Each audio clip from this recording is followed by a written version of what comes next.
14 सितंबर को हम हिंदी दिवस के रूप में मनाते हैं। इसी के साथ आज हम हिंदी पखवाड़ा मनाने जा रहे हैं। हिंदी पखवाड़ा मनाने के पीछे क्या रीजन है, क्या कारण है, इसे भी हमें जानना जरूरी है। किस कारण से हम हिंदी दिवस मनाते हैं। हर दिवस को मनाने के पीछे कोई न कोई कारण रहता है और इसी कारण को जानने के लिए हम हिंदी दिवस के बारे में जानते हैं। तो आइए समझने का प्रयास करते हैं कि हिंदी दिवस को मनाने के पीछे क्या कारण है। आज हम ये जानेंगे कि हमारे देश और विदेश में हिंदी की क्या स्थिति है, क्यों हमारी हिंदी मातृभाषा कहलाती है, इसके बारे में जानने का प्रयास करते हैं। तो जब मुझे अंग्रेजी ने उलझाया है, कहा है कि जब मुझे अंग्रेजी ने उलझाया है, उर्दू ने मुझे फंसाया है, अरबी ने नाच नचाया है और कहीं न कहीं संस्कृत ने मुझे कभी कभी सुलाया है, परंतु हिंदी तो मेरी माँ है और हिंदी ने मुझे बचाया है। तो माँ तो माँ होती है, इसीलिए हर भाषा में उलझने के बाद कहीं न कहीं जब मैं पहुंचती हूँ हिंदी पर, तो हिंदी ने मुझे हर बार बचाया है। तो आइए जानते हैं कि आज की ग्लोबल लैंग्वेज की इस स्थिति में क्या हमारी हिंदी कहीं पिछड़ तो नहीं गई है, किसी रूप में हमारी हिंदी कहीं पीछे तो नहीं रह गई है। तो आइए इस बात को जानने के लिए हम समझते हैं। तो अगर सन 1951 की हम बात करें तो भारत में हिंदी बोलने वालों की स्थिति थी 39%, यानी कि 39% लोग भारत में हिंदी को प्रयोग करते थे। आज के समय में अगर हम इस बात को समझे, सन 2011 की बात करें अगर जनगणना में, तो उस समय हिंदी की स्थिति बढ़कर हो जाती है 43%, यानी हिंदी भाषा को बोलने वालों की संख्या उस समय हो गई 43%। अब बात आती है आज के समय की, यानी 2011 में हिंदी की क्या स्थिति है।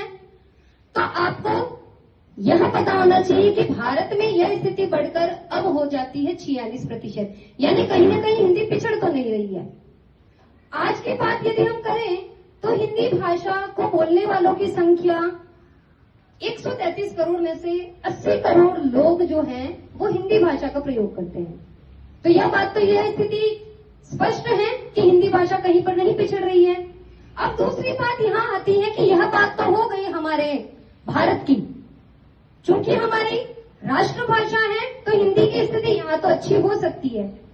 तो देश और विदेश में हमें इस बात को समझने का प्रयास करना चाहिए, क्या देश और विदेश में भी हमारी हिंदी भाषा की स्थिति यही है। तो आइए समझते हैं।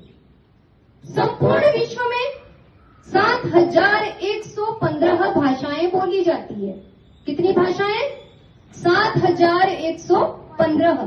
तो आपको जानकर यह हर्ष होगा, बड़े गर्व की बात है कि हमारी हिंदी भाषा को बोलने वालों की संख्या तीसरे स्थान पर आती है। तो इसके लिए एक बार जोरदार तालियां बजाकर हमारी भाषा का अभिनंदन करें, स्वागत करें कि विश्व के अंदर हमारी भाषा की स्थिति तीसरे स्थान पर आती है और बड़े गर्व की बात है। इसके आगे 2 और भाषाएं हैं जिसमें अंग्रेजी प्रथम स्थान पर आती है और दूसरे स्थान पर आती है मंदारिनी भाषा, जिसे हम चाइनीज भाषा भी कहते हैं। तो तीसरे स्थान पर हमारी हिंदी की स्थिति को देखकर बड़ा हर्ष होता है, बड़ा गर्व होता है।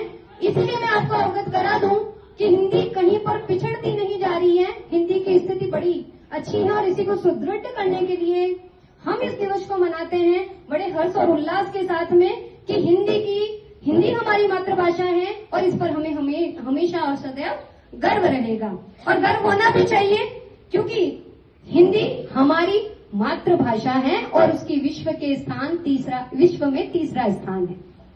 अब बात आती है कि क्या हिंदी हमें एजुकेशन से जोड़ती है, क्या पढ़ाई में लिखाई में हम हिंदी को कहां तक ले पाएंगे। तो आपको यह भी जान लेना चाहिए कि सर्वप्रथम मध्य प्रदेश एक पहला ऐसा स्टेट है, पहला ऐसा राज्य है जिसने यह प्रयत्न किया कि हमारी एजुकेशन यानी इंजीनियरिंग की पढ़ाई, डॉक्टर की पढ़ाई, सभी पढ़ाई जो है वो हिंदी भाषा में आपको दी जाए।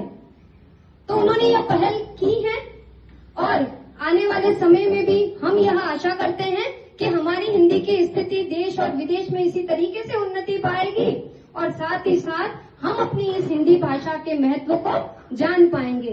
तो यह था मेरी तरफ से एक उद्घोषण।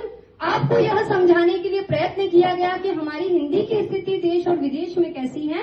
तो हम हिंदी पखवाड़ा मना रहे हैं, इसी के साथ हम गर्व के साथ कहें कि हिंदी हैं हम।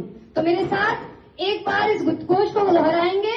मैं कहूंगी भारतीय हैं हम, आप कहेंगे हिंदी हैं हम। भारतीय हैं हम, भारतीय हैं हम। धन्यवाद।